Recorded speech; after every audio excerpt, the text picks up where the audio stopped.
Assalamualaikum warahmatullahi ta'ala wabarakatuh. Bismillahirrahmanirrahim. Alhamdulillahi rabbil alamin. Wassalatu wassalamu ala ashrafil anbiya'i wal mursalin. Sayyidina wa nabiyina Muhammadi ajma'in. Rabbi syrah li sadri wa yassir li amri wahlul uqdatan min lisani yafqahu qawli. سبحانك لا علم لنا إلا ما علمتنا إنك أنت العليم الحكيم ولا حول ولا قوة إلا بالله العلي العظيم. Alhamdulillah, segala puji dan syukur kita rafa'kan kehadirat Allah Subhanahu wa taala. Pada malam ni dapat kita bertemu sekali lagi. Mudah-mudahan pertemuan kita ini diberkati dan dirahmati oleh Allah Subhanahu wa taala. Mohon maaf saya agak terlewat sikit malam ni kerana ada beberapa hal tadi. Jadi malam ni kita sambung tuan-tuan semua kepada kitab 132 langkah penyucian jiwa. Kepada sahabat-sahabat yang menulis salam, saya ucapkan Waalaikumsalam warahmatullahi wabarakatuh. Saya harap suara clear suara clear tuan-tuan semua. Boleh dengar Pada malam ni insya-Allah kita akan sambung kepada pelajaran yang ke-8. Insya-Allah pelajaran yang ke-8 di bawah tajuk antara amalan yang paling disukai Allah Subhanahu wa taala ialah solat di awal waktu. Okey? Antara amalan yang paling disukai oleh Allah Subhanahu wa taala ialah solat di awal waktu. Kerana ada hadis Nabi SAW, ada sahabat bertanya kepada Nabi SAW, Ayyul a'mali afdal? Qala as-salatu fi awwali waqtiha. Iaitu sembahyang pada awal waktunya. Sembahyang pada awal waktu. Okey.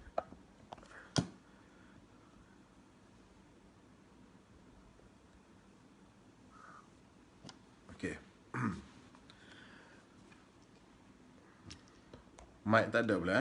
Tak apalah. Yang penting tuan-tuan boleh dengar. Nanti kita baiki. Saya dah sambung semua dah ni. Payah dia punya sambungan ni. Baik, seterusnya. Jadi dalam menunaikan solat-solat fardu, apabila telah tiba waktu zuhur misalnya, kebanyakan kita akan melihat jam dan berkata, ada 2 jam setengah lagi sebelum masuk waktu asar. Okey?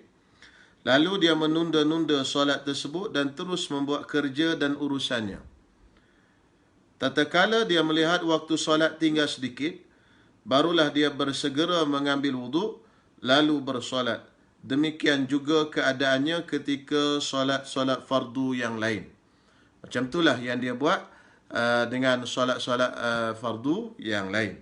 Okey? Justru manusia ini menunaikan solat kerana takutkan hukuman. Jika bukan kerana hukuman yang dikenakan kepada orang yang meninggalkan solat, dia tidak akan solat.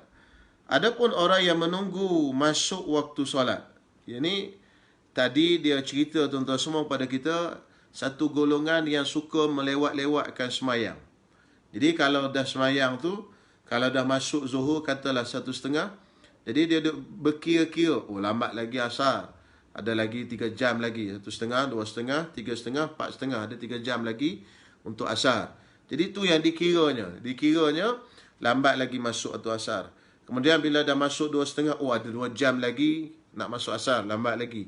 Jadi dia mengira-ngira lambatnya masuk waktu asar, lambatnya habis waktu zuhur. Jadi menunda-nunda sembahyangnya ini. Jadi kata pengarang, kalaulah tidak dikarenakan hukuman, mungkin orang yang macam ni tidak akan semayang. Dia akan tinggalkan semayang dan tak semayang langsung. Kemudian, golongan yang kedua, golongan yang menunggu masuk semayang. Maksudnya, zuhur tak masuk lagi, dia dah tunggu masuk waktu zuhur. Asar belum masuk lagi, dia menunggu masuk waktu asar. maghrib belum masuk lagi, dia dah berada di masjid ataupun dia dah berada di atas tikar semayangnya sebelum masuk daripada waktu maghrib. Isyak ni ramai orang buat lah. Terutama sekali kalau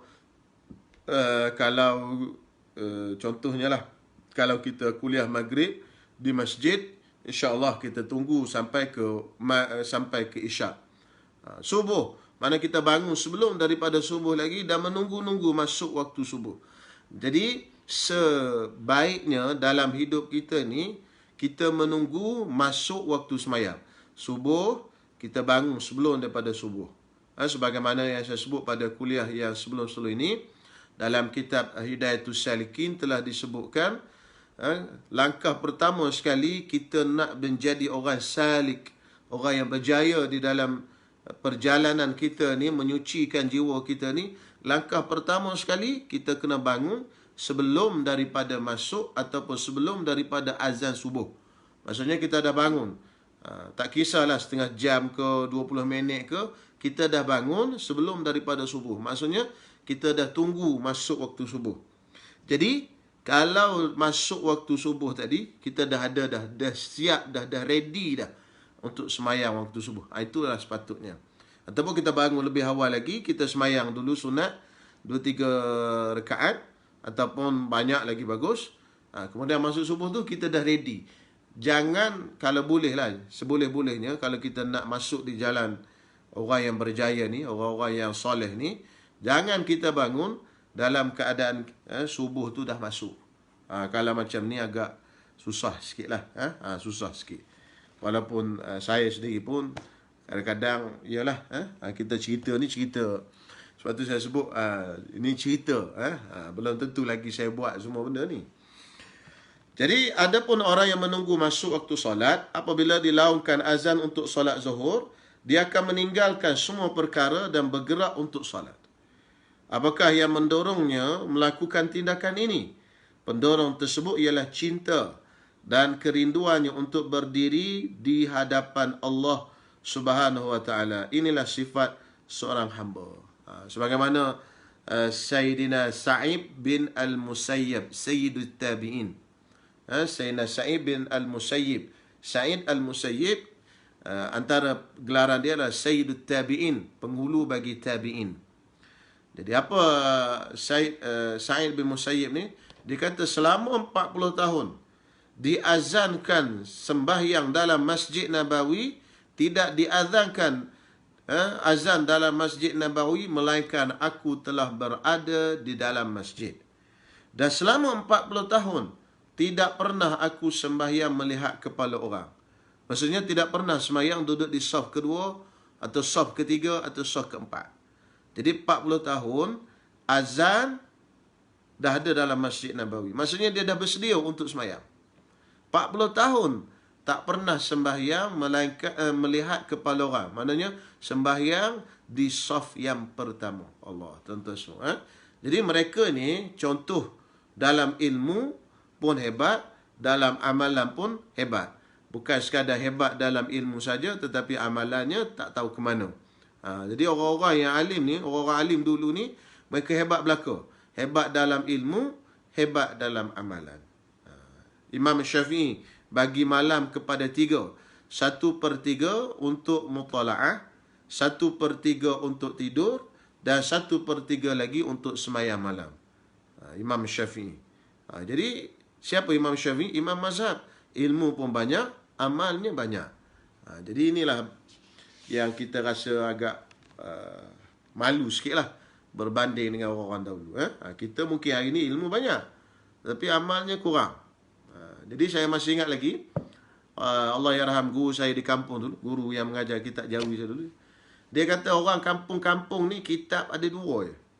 Orang kampung ni biasa mengaji kitab ni 2 je. Tuan-tuan semua, kalau orang kampung di Kelantan. Satu musalli, Munyatul Musalli, belajar bab semayang. Yang kedua Faridatul Faraid, belajar bab akidah, nak bagi betulkan akidah. Jadi ada 2 je kitabnya belajar, tetapi buat amal sungguh. Hak dalam disebutkan dalam Munyatul Musalli tu, hak semayang sunat, semayang wirid, semayang sunat, wirid, bacaan dalam semayang dan sebagainya, buat semua. Buat sungguh. Jadi kitabnya ada dua je, tapi amal sungguh. Kita ni kitabnya banyak beralmari-almari kan, amalnya belum tentu lagi. Ini yang jadi masalah kita yang berada di akhir zaman itu. Oleh itu, dia termasuk dalam 7 golongan yang berada di bawah naungan Allah pada hari kiamat. Orang yang sentiasa menunggu sewaktu semayang ni, dia berada di bawah naungan di hari kiamat. Dia akan berada di bawah naungan Arash di hari kiamat. Sebagaimana yang kita maklum, ada 7 golongan yang akan berada di bawah naungan Arash pada hari kiamat. Salah satunya orang yang menunggu-nunggu masuk waktu semayang. Hatinya sentiasa teringat dan terikat dengan masjid. Jadi waqalbuhu, apa benda bahasa Arab tu tak datang pula. Maksudnya hati dia tu sentiasa terikat dengan masjid. Maknanya habis satu semayang, tunggu nak masuk semayang yang lain. Jadi terikat dengan masjid. Di akhirat besok-besok kita duduk di padang mahsyar, panasnya matahari itu sejengkal atas kepala. Peluh menggelegak tuan-tuan semua keluar daripada badan, maka dia akan berpeluh badan tu, ada yang sampai ke lutut, ada yang sampai ke paha, ada yang sampai ke pusat, ada yang sampai ke dada, ada yang tenggelam terus dalam peluh di padang mahsyar ni. Maknanya panas sangat padang mahsyar ni. Matahari sejengkal atas kepala. Maka orang yang boleh duduk di bawah padang bayang-bayang Arash ni, kira macam golongan VIP lah. Ada satu buku yang ditulis oleh sahabat saya, Ustaz Muzakir nama dia. Dia tulis tajuk buku dia VVIP di padang mahsyar. VVIP di padang mahsyar. Jadi maknanya orang-orang yang VVIP ni orang-orang yang ada keistimewaan di padang mahsyar. Maksudnya orang lain duduk tengah panah apa semua, tempat yang tak selesa apa semua, dia duduk di tempat yang selesa. Jadi kita nak jadilah VVIP daripada mahsyar ni. Jangan kita di dunia saja VVIP. Kita pergi ke mana orang sambut, kan? Orang tunggu kedatangan kita. Orang tunggu kalau masuk di tempat kenduri, orang sediakan tempat makan kita yang khusus dan sebagainya. Alhamdulillah kita jadi VIP di dunia ni, kan? Alhamdulillah. Tapi biarlah tuan-tuan semua, kita VIP di dunia dan juga kita VIP di akhirat. Kalau kita tidak VIP di dunia sekalipun, biarlah kita jadi VIP di akhirat. Tak apa. Dunia ni sekejap je. Susah dia pun tak ada susah mana nak banding dengan susah di akhirat. Baik, seterusnya, salah satu daripada golongan tersebut ialah orang yang hatinya terpaut pada masjid. Hatinya terpaut kepada Allah dan dia hidup hanya untuk mengabdikan diri kepadanya.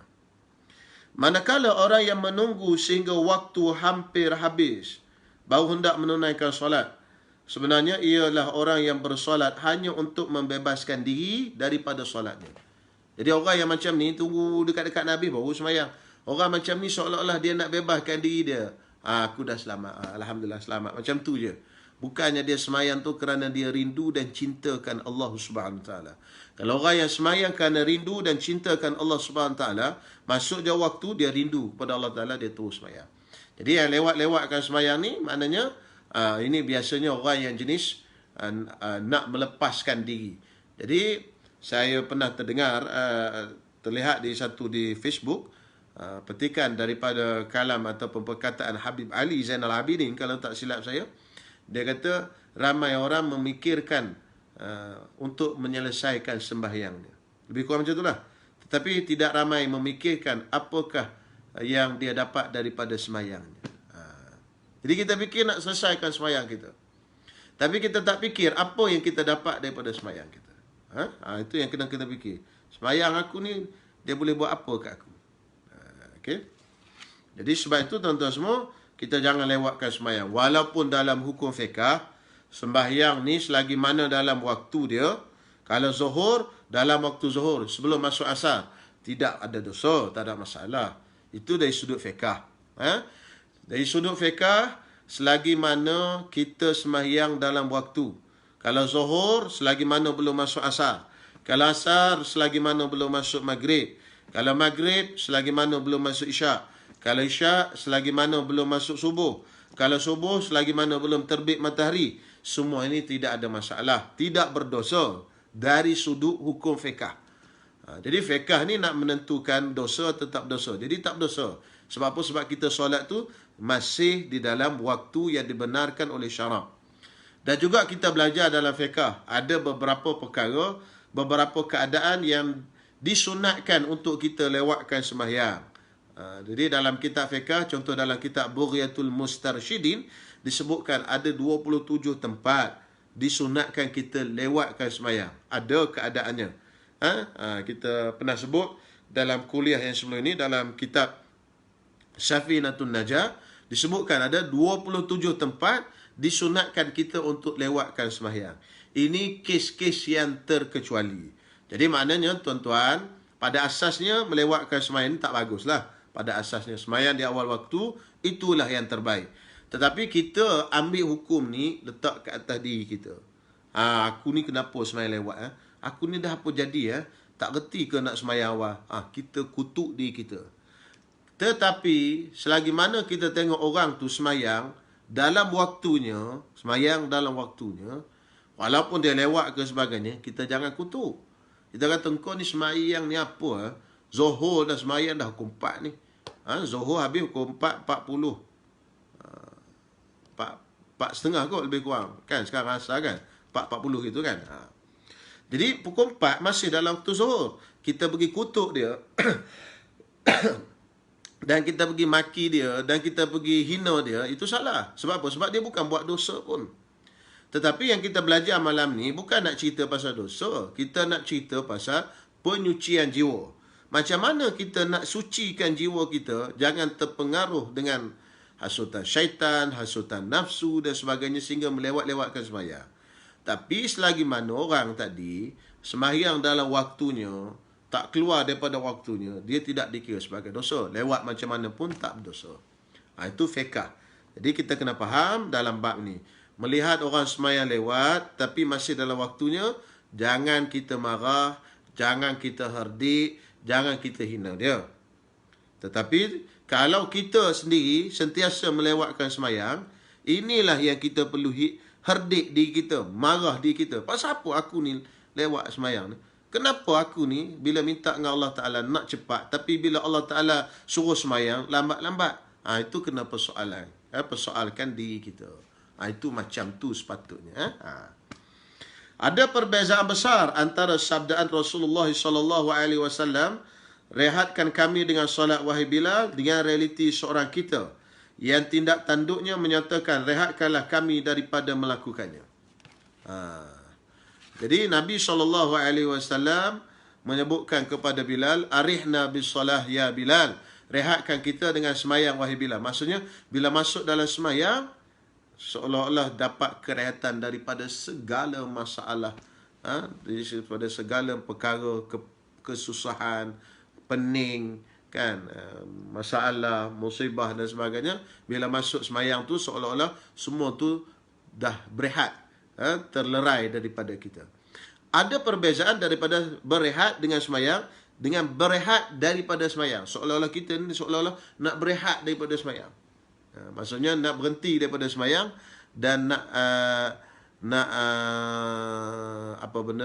tutup, kalau boleh nak dapat cuti daripada semayang. Gitu. Berbeza dengan para orang yang cintakan semayang. Dia rindukan semayang, tunggu semayang. Sebab itulah dia boleh sembahyang sunat banyak, kerana kerinduan dan keseronokan dalam sembahyang. Tuan-tuan, nak rasa seronok dalam sembahyang tu payah tu. Kan? Macam orang seronok dengan makanan. Makanan. Kita mungkin tak biasa makan satu makanan. Saya ambil contoh satulah. Walaupun saya orang Kelantan, masa saya budak-budak dulu, masa kecil dulu, saya tak boleh makan ketupat sotong. Ketupat sotong tu saya tak boleh makan. Tuan-tuan tahu yang live ni, tahu ketupat sotong. Sotong tu dibuang, isinya dah dimasuk pulut dalam tu. Kemudian bila dah masuk pulut, ikat, cucuk dengan lidi. Kemudian dimasakkan sotong tadi dengan macam kuah serawar tadi. Kuah serawar. Macam tu. Kuah manis. Jadi sotong dimasak dengan kuah manis. Jadi dulu-dulu saya tak boleh nak makan ketupat sotong ni. Kenapa?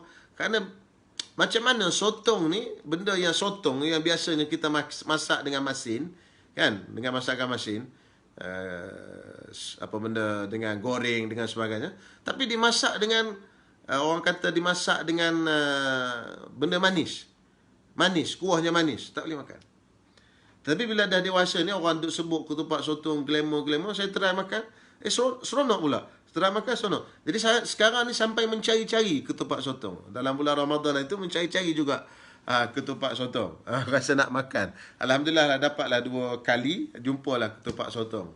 Makan, boleh makan ketupat sotong. Jadi maknanya, bila dah dibiasakan tu, jadi rasa seronok. Gitu maksudnya. Jadi sama juga dengan kes ni, semayang ni, bila dah lama-lama, dibiasakan, dibuat selalu, dia lama-lama dia akan jadi rasa seronok. Baik. Selain itu, ibadah-ibadah sunat merupakan seperti penting perkara dalam mendekatkan diri kepada Allah. Hal ini demikian kerana Allah tidak mewajibkan sesiapa pun untuk melakukan ibadat-ibadat sunat. Oleh yang tidak melakukan solat sunat tidak akan dihisab oleh Allah Subhanahu Wa Taala kerana meninggalkannya. Lantaran itu, menunaikan ibadat-ibadat sunat adalah tanda kecintaan kepada Allah Subhanahu Wa Taala. Orang yang ibadat sunat ni, kalau orang yang buat ibadat sunat ni, tuan-tuan semua, dia kata orang ni betul-betul boleh menggambarkan dia cinta kepada Allah Taala. Sebab benda tu tak wajib. Suatu orang yang kalau dia cinta dan sayang pada Allah Taala, dia boleh buat ibadat sunat yang banyak. Tapi kalau dia hanya sekadar buat yang wajib, orang ni maknanya hanya sekadar untuk melepaskan dirinya daripada tanggungjawab dan kewajipan. Sebab tu, antara syarat untuk menjadi wali, sebelum daripada tu kita dah sebut, antara syarat yang lain disebutkan dalam hadis Qudsi, la yazalu abdi yataqarrabu ilayya bil faraid. Mana yang pertama sekali, kita ni kena dekatkan diri kepada Allah Ta'ala dengan buat benda-benda fardu. Tunaikan dulu segala ibadat fardu bagi selesai. Kalau ada yang tak selesai, qada. Itu mesti. Kalau kata ada semayang yang belum selesai, qada semayang. Lepas daripada selesai ibadat yang fardu tadi, kita buat ibadat-ibadat yang sunat. Bila dah buat ibadat sunat ni jadi banyak, tuan-tuan semua, contohnya sembahyang sunat dan sebagainya, barulah kita akan naik kepada satu maqam ataupun satu kedudukan yang mana pendengaran kita adalah pendengaran Allah Ta'ala. Kemudian, percakapan kita adalah percakapan Allah Ta'ala. Kan? Maksudnya apa? Kita dah naik satu taraf yang kita dah dekat dengan Allah Ta'ala. Dengan istilah mudahnya, jadi wali. Tapi tuan-tuan janganlah fikir wali itu mesti terbang di langit, berjalan atas air. Kan saya dah sebut sebelum ni, wali itu bukan semestinya macam tu. Wali itu karamah dia yang paling tinggi sekali ialah istiqamah. Baik. Di sinilah hadisnya, wa ma yazalu 'abdi yataqarrabu ilayya bin nawafil hatta uhibbah. Tidak putus-putus hambaku mendekatkan dirinya kepadaku sehingga aku akhirnya mencintainya. Jadi, mula-mula buat yang wajib, macam saudara Akmal tulis itu, wajib tu modal, sunat itu untung. Jadi macam kita berniaga, tuan-tuan semua, modal saja. Tak ada orang berniaga nak modal saja. Dalam ni ramai peniaga ni. Saudara Akmal peniaga. Apa benda tadi? Saudara Samsul pun ada ikut dalam ni. Peniaga, sahabat-sahabat kita ramai peniaga. Jadi orang yang berniaga, mestilah bila dia keluarkan satu modal, dia nak balik modal berserta keuntungan. Kalau nak balik modal saja, orang tak bagi berniaga macam tu. Bahkan benda itu tak salah. Itulah yang dibuat oleh sahabat-sahabat Nabi. Beli dengan 10, jual dengan 20. Kan? Dapat 10 keuntungan. Keuntungan itu tidak ada had. Tak ada masalah kita nak naikkan sekali ganda ke 2 kali ganda ke. Itu terpulang dalam masalah mengikut pasaran semasa. Mengikut pasaran semasa. Jadi dalam perniagaan kita nak untung dan juga nak modal balik berserta dengan untung. Jadi untuk mendapatkan keuntungan dalam hidup kita ialah mesti kita kena buat ibadat-ibadat yang sunat. Jadi jangan tinggal. Jadi pertama qiyamul lail, itu kena buatlah. Itu biasalah. Diulang-ulang pesan setiap kali. Qiyamul lail kena buat. Jadi sekurang-kurangnya 2 rakaat. Jadi qiyamul lail ni macam mana? Tuan-tuan semua berbeza-beza manusia. Jadi kalau kita boleh bangun selepas tidur, itulah yang terbaik. Kalau kita tak boleh buat juga, mungkin kita ni jenis sibuk, jenis bekerja, jenis pagi nak kena pergi office dan sebagainya. Nak sembahyang malam tak boleh. Kan? Kalau sembahyang malam kan, jadi masalah. Kenapa? Kerana akan menyebabkan mengantuk di tempat kerja dan sebagainya. Maka ibadatlah malam, buat sembahyang malam selepas isyak. Itu pun masuk dalam ibadat malam juga. Sebagaimana yang dibuat oleh sebahagian daripada sahabat Nabi ridwanullahi alaihim ajma'in. Baik. Jadi macam mana tuan-tuan semua? Kita sembahyang selepas pada isyak tu. Sembahyanglah sembahyang hajat, sembahyang taubat, sembahyang istikharah. Sembahyanglah. Tapi tahajud tak boleh lah pasal tak tidur lagi. Sembahyang sunat mutlak, sembahyang. Setakat mana yang kita mampu. Okey, katalah 8 kata. Kemudian tutuplah dengan witir. Tutup dengan witir, kemudian tidur. Kemudian besok bangun sebelum subuh, insya-Allah kalau sempat sembahyang 2 rakaat paling kurang. Kalau tak sempat pun tak apa, terus mandi-mandi dan pergi sembahyang subuh. Macam tu. Kerana manusia ni tak sama sibuk dia, rutin jadual dia, kerja dia tak sama pada satu orang dengan seorang yang lain. Tetapi kalau kita boleh bangun di hujung malam selepas pada tidur, itulah yang terbaiknya. Sebagaimana yang dibuat oleh Rasulullah sallallahu alaihi wasallam. Jadi Rasulullah ni dia bangun 1/3 malam. Jadi malam tu kita bagi 6. Jadi 1/6 yang terakhir tu Nabi tidur. Dia qiyamul lail, kemudian tidur, kemudian subuh. Macam tu. Jadi kalau kita bahagikan 6 malam, jadi 3 bahagian pertama, kemudian 3 bahagian pertama tu tidur. Kita bagi 6 malam. Contoh daripada maghrib sampai ke subuh, kita bagi 6. Berapa jam tu bagi 6. Jadi 3 jam pertama tu, 3 bahagian pertama, bukan 3 jam, 3 bahagian pertama tu untuk tidur. Kemudian 2 bahagian lagi untuk qiyamul lail. Kemudian 1 bahagian lagi tidur balik. Itu macam tu Nabi buat. Kemudian seterusnya bangun subuh. Cuma kita ni yang tak biasa ni takut tidur balik lepas qiyamul lail tu, tidur bangun subuh gajah jadi. Jadi kalau macam tu kita buatlah di hujung sebelum subuh tu sembahyang, kemudian terus sembahyang subuh. Kemudian sunat-sunat rawatib yang muakkad jangan tinggal, 10 sunat rawatib yang muakkad ni jangan tinggal. Okey. Ustaz, bolehkah dibuat solat istikharah dan solat hajat dibuat dalam waktu duha? Ya, boleh.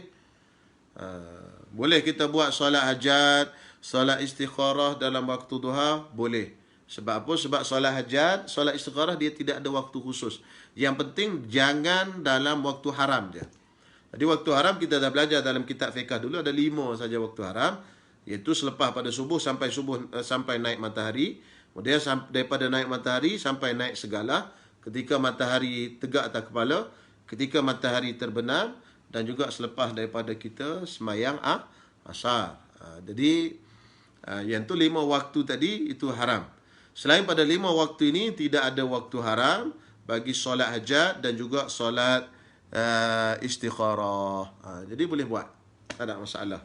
Buat waktu duha pun boleh. Jadi carilah waktu yang sesuai dengan kerja kita, dengan tugas kita dan sebagainya. Yang penting kita jangan lupa untuk mencari keuntungan, iaitu buat ibadat yang sunat. Jadi semoga Allah Subhanahu Wa Taala memasukkan kita ke dalam golongannya, hamba-hambanya yang benar serta tulus keimanannya. Saya terlupa tadi apa benda yang nak cerita tadi, solat rawatib. Solat rawatib yang muakkad, 10 tu jangan tinggal. Pertamanya 2 rakaat sebelum subuh. 2 rakaat sebelum subuh ni jangan tinggal tuan-tuan. Walaupun tuan-tuan sembahyang di rumah, walaupun tuan-tuan dah bangun lambat. Katalah tuan-tuan bangun pukul 6 suku dah. Subuh 5.50 kan? Subuh 6 suku dah bangun. Bangun-bangun, mandi ke apa, ambil sembahyang apa semua. Sebelum sembahyang sunat subuh. Pasal subuh habis lambat lagi, pukul 7 habis. Jadi 6 suku kita bangun, mandi apa semua, katalah ambil masa lebih kurang 10 minit, 6.25, masih ada waktu lagi, sembahyang sunat subuh 2 rakaat. Jangan tinggal sembahyang sunat subuh 2 rakaat ni, jangan tinggal. Amat penting. Sembahyang sunat subuh 2 rakaat, baru sembahyang subuh. Jadi banyak orang kita ni, dia sembahyang sunat qabliyah subuh ni kalau di masjid. Kalau di rumah dia tak sembahyang. Kalau di rumah dia sembahyang subuh saja. Sebab ada yang beranggapan sunat qabliyah ni buat di masjid saja. Dah, di rumah ke di masjid buatlah. Sunat qabliyah subuh ni penting sangat. Okey. Kemudian 2 rakaat sebelum zuhur, 2 rakaat selepas zuhur, 2 rakaat selepas maghrib, 2 rakaat selepas isyak. 10 rakaat ni dia panggil sunat rawatib muakkad. Apa makna muakkad? Nabi SAW tak pernah tinggal. Kalau Nabi tinggal pun, Nabi akan qada. Itu maksudnya sunat rawatib muakkad. Habis tuan-tuan semua. Kemudian qiyamul lail malam dan juga ibadat sunat yang itu semai sunat dan puasa sunat, sedekah sunat, buatlah semua yang sunat. Umrah sunat, haji sunat, hak sunat-sunat itu dibuat. Mudah-mudahan kita dekat dengan Allah Subhanahu Wa Taala. Insya-Allah malam besok kita akan masuk pelajaran yang ke-9, ukuran akhlak seorang ialah akhlaknya bersama keluarga. Jadi kalau kita nak tahu diri kita macam mana, kita tengok diri kita ketika bersama dengan keluarga. Kenapa tuan-tuan semua? Sebab kalau bersama dengan orang, kita boleh berlakon. Kan?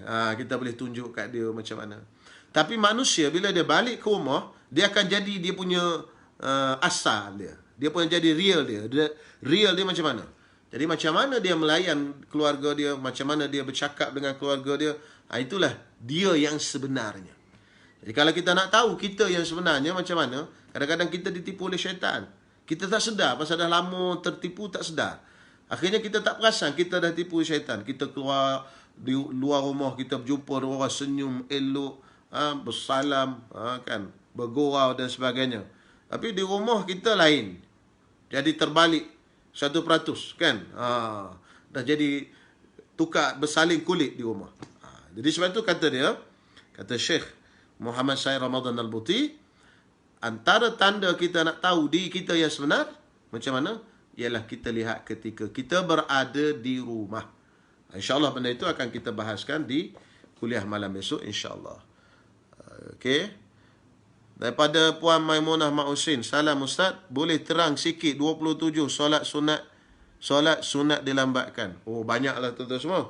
Solat yang sunat dilambatkan 27 tu banyak. Antaranya solat zuhur ketika musim panas. 27 semua. Saya pun tak hafal. Pertama, solat zuhur ketika musim panas, sunat. Nabi SAW suruh kita lewatkan zuhur di musim panas. Lagi, solat sebagai orang-orang yang menjaga orang sakit. Contoh tak boleh nak tinggal dia. Kalau kita tinggal, susah dia. Itu sunat kita lewatkan. Jangan kita kata, tinggallah, aku nak semayang, Allahu Akbar. Itu tak boleh. Solat bagi orang yang rasa mungkin dia akan dapat air pada hujung waktu. Contoh sekarang air tak ada, tapi dia akan rasa dia akan dapat air itu pada hujung waktu. Sunat dilewatkan supaya dia semayang dengan wuduk. Semayang dengan wuduk dengan sempurna. Maknanya tak afdal dia tayamum terus. Kenapa? Kerana dia tahu bahawasanya air akan dapat pada hujung waktu. Contohnya, zuhur ni tak ada air, tapi dia tahu air itu akan datang pukul 3.30. Maka sunat dilewatkan semayang ni tadi. Okey, baik. Banyaklah tu kena tengok buka kitab fiqh balik. Apa hukum kita guna Quran yang ada terjemahan satu kalimah sampai satu? Tuan-tuan semua, membaca Al-Quran menggunakan tulisan selain daripada tulisan Arab diharamkan oleh kebanyakan ulama. Sebab apa? Sebab dia akan mengubah sebutan. Jadi Quran, majoriti ulama berfatwa tidak boleh menulis Al-Quran dengan tulisan selain daripada tulisan Arab. Contoh kita tulis Yasin, wal, W-A-L, wal, Q-U-R-A-N, wal Quranil Hakim. Itu fatwa ulama, tak boleh menulis Quran selain daripada huruf Arab. Sebab apa? Sebab selain pada huruf Arab, dia tidak ada panjang, pendek dan sebagainya. Macam mana kita nak tahu panjang, pendek? Wal Quranil Hakim macam mana? Sebutan qafnya macam mana? Ra-nya macam mana? Ra yang tebal, ra yang nipis, semua itu ada dalam Quran. Jadi, tulisan selain daripada Quran tidak boleh. Melainkan untuk darurat. Contohnya lah kita nak ajar orang Iqra, kan? Dia tak boleh nak sebut. Kita tulis ni A, kita pun buat A panjang macam tu, kan? Ba, B-A, ba. Itu tak apalah. Ada darurat. Tapi untuk menulis Quran tu semua dengan tulisan selain daripada tulisan Arab tak boleh. Hukumnya haram kerana membawa kepada perubahan sebutan. Jadi tak apa, belajarlah sebutan Arab, insya-Allah, sikit-sikit pun tak apa. Insya-Allah. Mungkin hari ni, tahun ni Iqra 1, tahun depan baru Iqra 2, insya-Allah sikit-sikit lama-lama boleh, insya-Allah. Yang penting kita baca dengan bacaan yang betul, mengikut kaedah ataupun sebutan Arab. Okey, insya-Allah.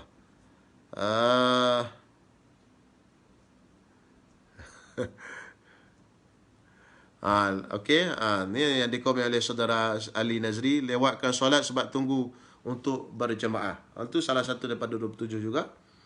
Okey, maksudnya kita tunggu orang. Contohnya sekarang ni ada orang duduk di dalam tandas. Kita tak ada orang dah nak berjemaah. Kita sunat tunggu sekejap supaya dia keluar dan kita boleh sembahyang jemaah dengan dia. Itu satu.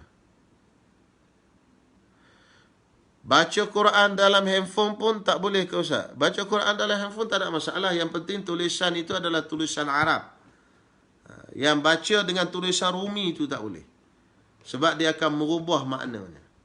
Bukan makna, merubah sebutan. Bila berubah sebutan, dia akan berubah makna. Risiko berubah makna tu.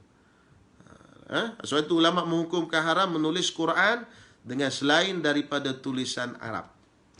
Baca Quran dalam handphone apa semua tak ada masalah. Yang penting dengan tulisan ataupun dengan ejaan Arab yang asal, yang diturunkan oleh Allah Subhanahu Wa Taala. Sebab tulisan selain pada tulisan Arab dia tak sama. Bacaan sebutan dia sebenarnya tak sama. Orang yang belajar tajwid dia tahulah. Baik.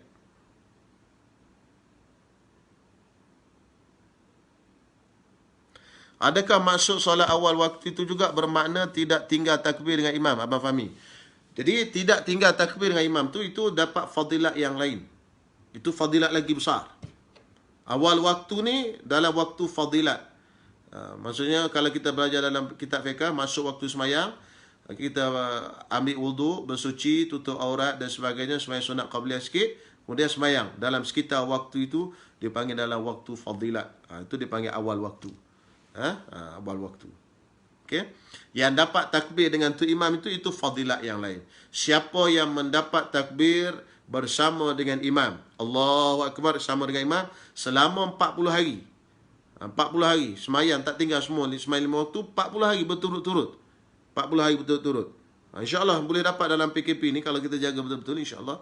Kalau dapat buat takbiratul ihram bersama Allahu Akbar, maksudnya masa imam dah takbiratul ihram tu, kita dah ada di semayang tu. Jangan kita duduk kat dapur, kat bilik atas. Maksudnya kita dah belakang tu imam. Allahu Akbar, tu imam takbir, kita dah ada di situ. Maka kita akan dapat fadilat apa? Fadilat bersama takbiratul ihram ni, Allah Ta'ala tulis kepada kita dua kelepasan. Bara'atum minan nar wa bara'atum minan nifaq. Selamat daripada api neraka dan selamat daripada penyakit munafik. Tak kena munafik pada kita, insya-Allah. Tapi syaratnya Nabi sebut 40 hari berturut-turut. Ini yang dipegang oleh jemaah tabligh, keluar 40 hari supaya mereka dapat takbiratul ihram bersama dengan imam selama 40 hari, insya-Allah. Okey. Perlukah untuk ni soalan terakhirlah, perlukah berwudu untuk memegang buku terjemahan Quran? Dalam mazhab kita Imam Syafi'i, tafsir ataupun terjemahan Quran yang tafsirnya lebih banyak daripada Quran. Contoh tafsir Azhar, tafsir Hamka. Dia punya tafsir tu, huraian dia tu lebih banyak daripada ayat Quran. Yang ni tak ada masalah, tak perlu wudu. Tetapi kalau tafsir yang sama banyak dengan Quran ataupun lebih sedikit daripada Quran. Contoh Quran yang tafsir dia tu kat tepi, tak ada pula sini contoh. Quran yang tafsir dia kat tepi-tepi tu. Terjemahan kat tepi, kat luar tu. Kecil-kecil je. Yang ni tak boleh. Pasal apa? Pasal dia lebih kurang je. Quran dengan kat luar tu lebih kurang sama banyak. Kalau tafsir macam ni, contoh ni tafsir Pimpinan Ar-Rahman. Tafsir Pimpinan Ar-Rahman, terbitan Jabatan Perdana Menteri. Macam ni, maksudnya ayat Quran yang di sebelah ni dengan tafsir ni lebih banyak. Ni dah tafsir, ni bawah lagi tafsir. Lagi banyak daripada ayat Quran. Yang macam ni boleh dipegang, tidak ada wudu. Lah mana takbiratul ihram bersama imam tu, jarak masa? Oh, panjang malam ni. Lah soalan lah. Maksud takbiratul ihram bersama dengan imam, masa tu imam takbir tu kita dah hadir di situ. Dah hadir, dah ada di tempat tu. Kemudian lepas pada tu imam takbir Allahu Akbar, kita terus takbir Allahu Akbar. Ada dua tu, dapatlah fadilat tadi. Kalau tak ada dua ni, maksudnya masa tu imam takbir kita tak ada di situ, tak dapat. Ataupun masa tu imam takbir kita ada di situ, tapi kita lambat. Tu imam Allahu Akbar, kita duduk main usalli. Duduk main 5-16 kali usalli. Lewatlah. Baru kita takbir Allahu Akbar. Tak dapat juga fadilat takbiratul ihram bersama dengan imam tadi. Jadi nak dapat fadilat tu mesti kena dua. Hadir masa tu imam takbir, dan juga lepas tu imam takbir terus. Jadi Ustaz Sabri besok saya bawa soalan ni dah pukul 9 ni, dekat pukul 9 ni. Jadi lama sangat ni, insya-Allah. Soalan Ustaz Sabri kita jawab besok insya-Allah. Bismillahirrahmanirrahim. Alhamdulillahirabbil alamin wassalatu wassalamu ala asyrafil anbiya'i wal mursalin wa ala alihi wa sahbihi ajma'in. Allahumma inna nas'aluka ridhaka wal jannah wa na'udzubika min sakhatika wan nar. Ya Allah, ya Tuhan kami, ampunkanlah dosa-dosa kami, dosa kedua ibu bapa kami, dosa guru-guru kami yang telah mendidik kami, ya Allah, dosa sekalian muslimin muslimat, sama ada yang masih hidup ataupun yang telah meninggal dunia, ya Allah, ya Rabbal Alamin. Ya Allah, berilah manfaat dengan ilmu yang kami pelajari malam ini, dan jadikanlah ia pedoman untuk kami amalkan dan sebagai panduan untuk kami menuju ke syurga-Mu, ya Allah, ya Rabbal Alamin. Rabbana atina fid dunya hasanah wa fil akhirati hasanah wa qina adzaban nar. Wa sallallahu ala sayyidina Muhammad wa ala alihi wa sahbihi wasallam. Walhamdulillahi rabbil alamin. Assalamualaikum warahmatullahi wabarakatuh.